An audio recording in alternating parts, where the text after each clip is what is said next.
Eran las 5 de la mañana, llovía y hacía frío. Yo tenía unos 16 años.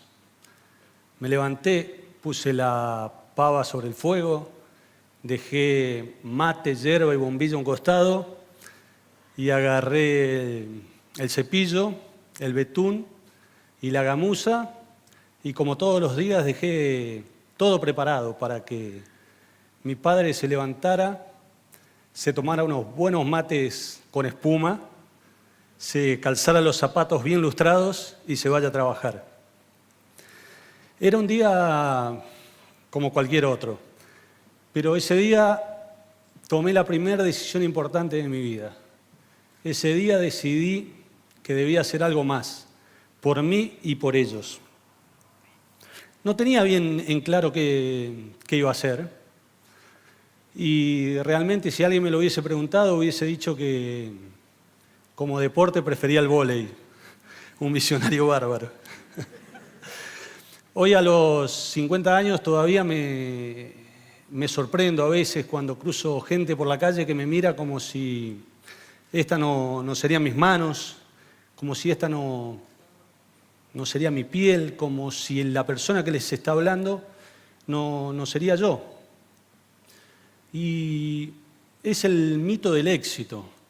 Es el mito del éxito que te hace ver como algo raro, como algo extraño, como que no sos humano.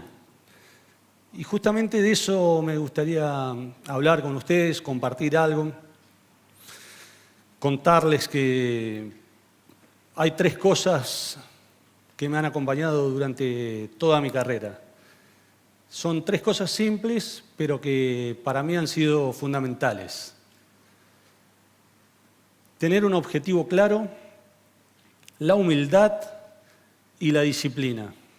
Objetivo claro, humildad y disciplina. Ese día de lluvia, yo focalicé mi objetivo. Y como les decía, no tenía bien claro qué iba a hacer, pero estaba decidido a intentar lo posible y lo imposible para forjarme un futuro diferente. En esa época, hace varios años, en la época del 80, 90, el 99% de los chicos que intentaban llegar a ser profesionales en el fútbol fracasaban. Yo estaba en la pensión de Newell's, estudiaba porque así me lo exigían y entrenaba todos los días, sabiendo perfectamente que solo el 1% de nosotros lo lograría. Y en la pensión éramos 8, así que no me daban las cuentas. No me daban las cuentas. 1 año y medio tardó mi primer contrato en llegar. 1 año y medio lleno de dudas. 1 año y medio sin saber si los eternos viajes en el norte, a Rosario, que en esa época le ponían 10 horas, si esos eternos viajes para ir a dormir abajo de una tribuna de cemento, abajo de una cama que no era de cemento, pero se parecía, a entrenar, a estar lejos de los amigos, de los padres, de mi novia, sin saber si todo ese sacrificio me llevaría a un logro concreto. 1 año y medio. Recién les había dicho que la expectativa de la carrera de futbolista era de 10 años. Así que yo ya había gastado el 15% del tiempo que tenía a disposición. Había que seguir. Entonces en Rosario conocí a uno de mis más grandes mentores, Marcelo Bielsa. No sé si les pasa, pero uno suele escuchar a las personas que admira, que respeta de alguna manera. Y yo había aprendido en mi juventud que debía escuchar. Uno de los momentos más esperados por mí cuando era un niño, cuando era un joven, era la sobremesa de los domingos. Ahí podía escuchar las historias de mis abuelos, de mis padres, de mis tíos, de los amigos de ellos, y siempre podía rescatar algo. Por supuesto que había infinidad de historias y muchas terminaban con un final feliz y otras no tanto. Y ahí aprendí a escuchar desde la humildad, porque ahí me di cuenta que yo no sabía todo lo que yo creía que sabía. Me di cuenta que escuchando desde la humildad, uno puede rescatar siempre, más allá de la persona que tenga enfrente, de su condición social o de su aspecto, siempre se puede rescatar algo. Y siempre mantuve esa humildad, ese aprendizaje. Inclusive muchos años más adelante, cuando mi carrera ya estaba afirmada, si así se puede decir, me tocó un técnico que me sugirió que me cortara el pelo para poder jugar en su equipo. Por supuesto que me parecía una broma, porque yo ya hacía 6, 7 años que jugaba en Italia. Para mí tener el pelo largo era como caminar, era, no sé, como vestirme, era una marca registrada.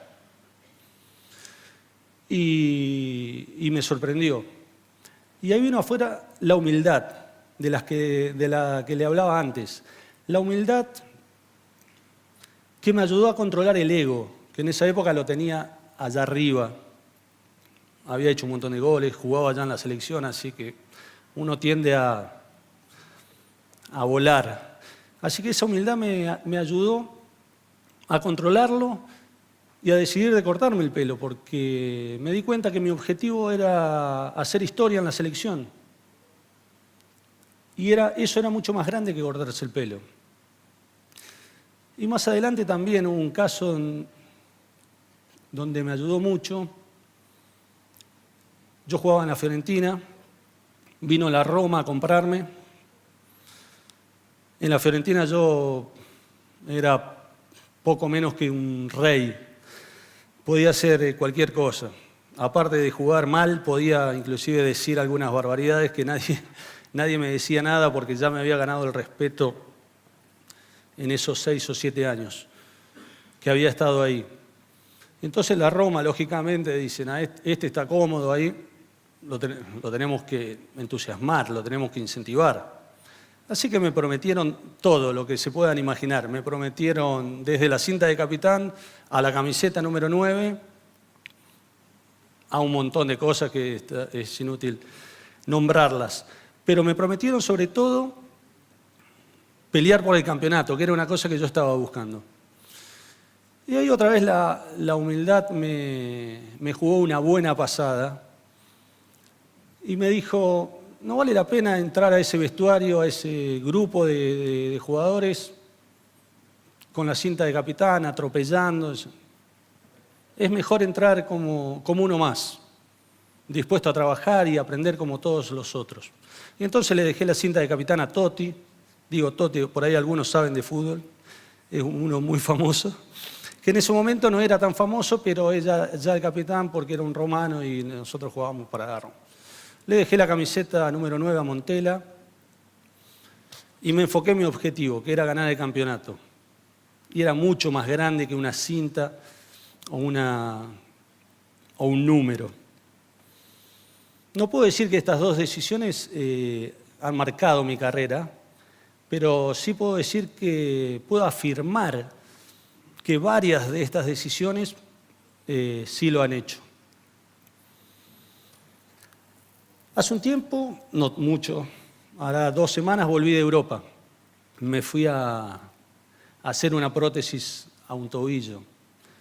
Por ahí los más veteranos, acá no veo muchos, veo muchos jóvenes, pero durante mi carrera el tobillo fue mi punto débil. Siempre sufrí con los dolores de tobillos. Era un dolor, me estaba olvidando, los más viejos por ahí saben que me dolía a veces el tobillo. Lo que seguramente no saben es que todos los días de mi carrera me dolió el tobillo.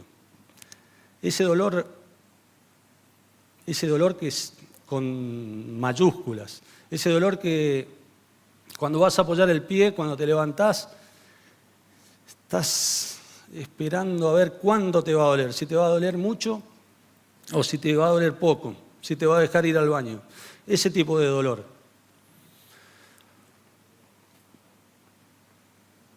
Me acuerdo del dolor y me duele el pie. Bueno, la cuestión es que no me venció el dolor. Seguí adelante, seguí caminando. Inclusive cuando estaba en River, ahí es donde había hecho la mentalidad esta, estuve 6 meses sin jugar. La verdad que me entrenaba igual o más que mis compañeros. Y llegaba el domingo y afuera. Y el otro domingo y afuera. Y así 6 meses.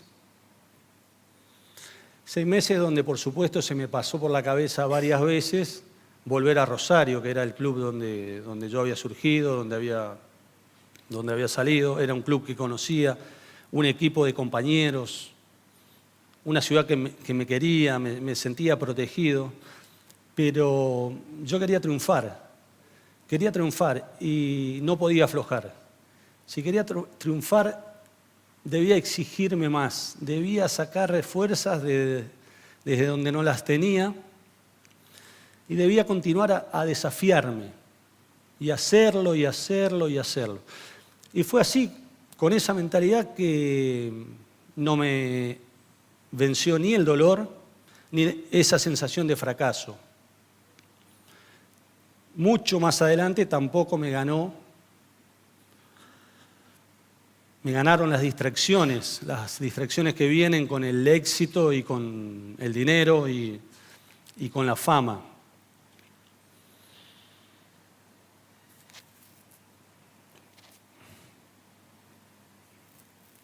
Estaba pensando esto y me emocionaba un poquito, pero eso es lo que yo llamo disciplina. La disciplina mental, la disciplina que nunca me permitió abandonar, que siempre me permitió mantener el ego en el lugar que correspondía. La disciplina mental para seguir el objetivo que tenía allá arriba, la única cosa que me interesaba. La disciplina física para entrenarme a pesar del dolor del tobillo, para entrenarme como si fuese el último entrenamiento, como si no habría mañana. Disciplina. La misma disciplina que aplicaba todos los días para levantarme, preparar el mate y lustrar los zapatos. Gracias.